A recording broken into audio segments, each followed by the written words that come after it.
Shalom, bien-aimés dans le Seigneur, nous sommes dans la joie de nous retrouver au pied du grand roi pour écouter, méditer la parole du roi des rois.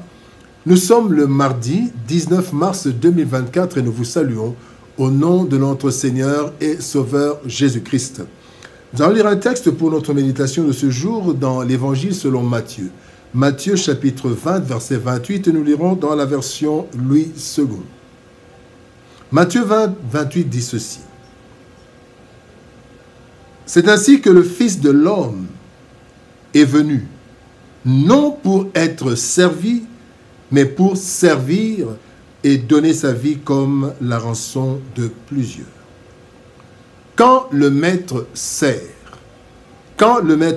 tel est le thème de notre méditation de ce mardi 19 mars 2024. Bien-aimés dans le Seigneur, chaque être humain aime bien être servi. Le mari, le parent, le patron, le riche, etc. Nous aimons bien bénéficier des services des autres. Cela nous honore, cela nous satisfait et même pour certains, c'est un plaisir.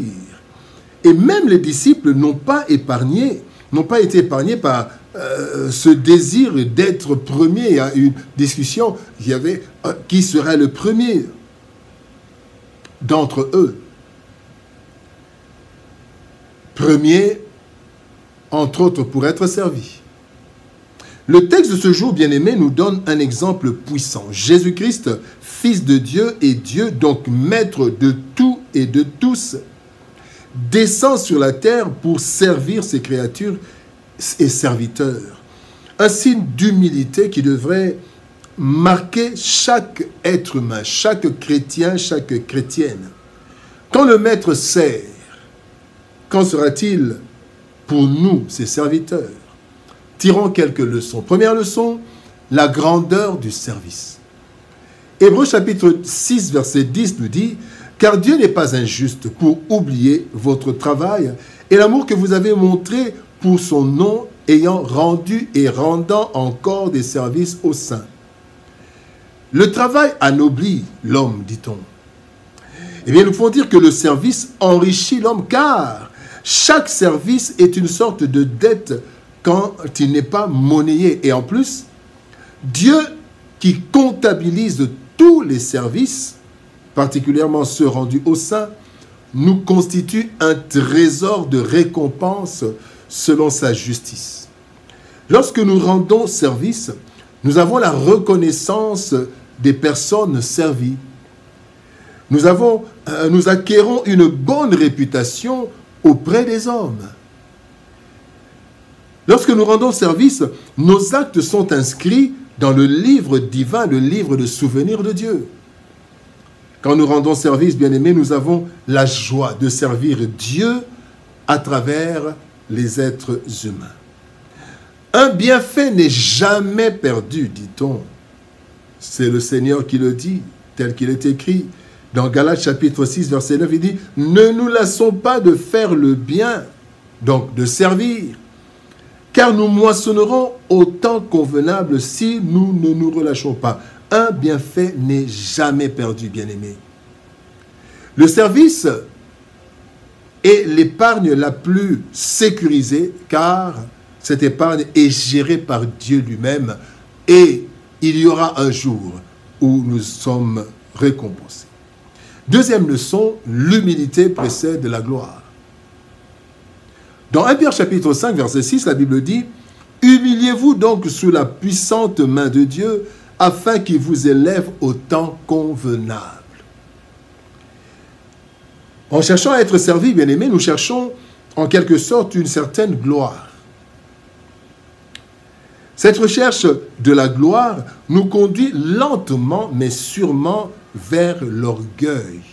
Or, ce dernier, donc l'orgueil, conduit à la chute, selon Proverbes chapitre 16, verset 18, qui dit, Proverbes 16, 18, qui dit « L'arrogance précède la ruine et l'orgueil précède la chute. » Bien maintenant servi, dans le Seigneur, excusez-moi, servir exige de nous de l'humilité.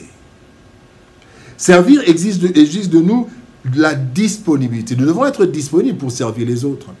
Servir exige de nous l'amour, mais aussi le souci des autres, se préoccuper des autres. Là, nous allons bien servir. Celui qui sert sans arrière-pensée, mais comme pour le Seigneur, marque son service d'humilité et cela lui vaudra l'élévation de Dieu, mais aussi des hommes. Nous serons élevés dans le cœur de Dieu, nous serons élevés dans le cœur des personnes servies ainsi que leurs proches, comme des personnes que Tabitha avait servies par des dons divers. Comme ces Israélites qui étaient servis par un officier romain, mais ils ont dit, il loue à celui qui a bâti notre synagogue. Bien-aimés, quand nous servons sans arrière-pensée, nous serons sollicités par d'autres personnes pour le service, mais aussi nous serons élevés aux yeux de la société. Retenons-le, bien-aimé, l'humilité précède la gloire. Proverbe chapitre 15, verset 33. La troisième leçon. Celui qui sert sera servi. Dans Proverbe chapitre 11, verset 25, la Bible dit « L'âme bienfaisante sera rassasiée et celui qui arrose sera lui-même arrosé. » Christ a servi pendant un temps. Nous pouvons paraphraser l'Ecclésiaste qui dit en disant « Il y a un temps pour servir et un temps pour être servi. » Lorsque nous servons, comme nous l'avons dit, nous acquérons du respect et de la considération. Et cela va pousser d'autres à nous servir par reconnaissance, à nous servir par réciprocité, à nous servir par respect, mais aussi à nous servir par amour. Bien-aimés dans le Seigneur, c'est Dieu qui touchera les cœurs afin que nous soyons servis sans même le rechercher.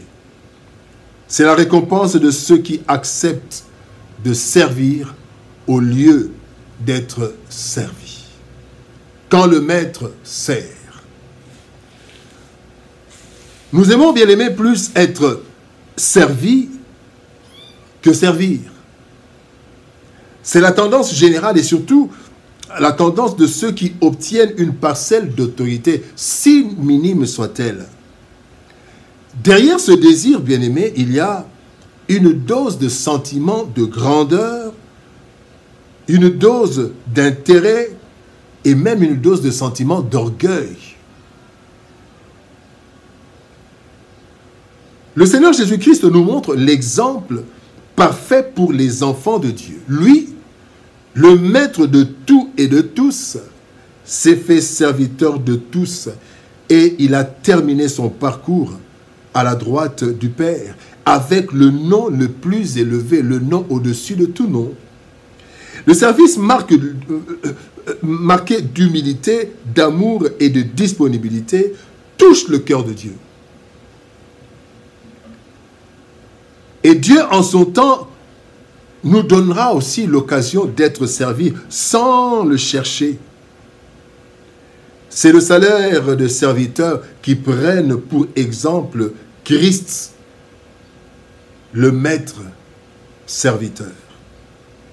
Bien-aimés, aimons plus servir, aimons plus servir qu'être servi. Prions. Père de gloire, Dieu Tout-Puissant, merci pour ton amour et ta bonté. Toi, le maître des temps et des circonstances, Seigneur, tu es descendu sur la terre et tu nous as servis. Christ n'est pas venu sur la terre pour être servi, mais pour servir. Et le plus grand service, c'est de nous avoir apporté la vie éternelle. Merci, Seigneur de nos gloires, pour ton amour et ta bonté. Merci pour ta grâce éternelle, ô Dieu. Aide-nous, Seigneur, à aimer plus se servir que d'être servi. Et toi, Seigneur, au temps convenable, tu nous élèveras à cause de l'humilité, mais aussi tu toucheras les cœurs d'hommes et de femmes qui nous serviront. Bénis ta parole, éternel Dieu de gloire, et bénis ton peuple. Au nom de Jésus-Christ, notre Seigneur et Sauveur, nous avons ainsi prié, Père. Amen. Bien-aimés dans le Seigneur, que Dieu nous bénisse Shalom, au revoir, et par la grâce de Dieu, nous nous retrouvons demain pour une nouvelle méditation. Quand le Maître sert, nous aussi, nous devons servir. À demain.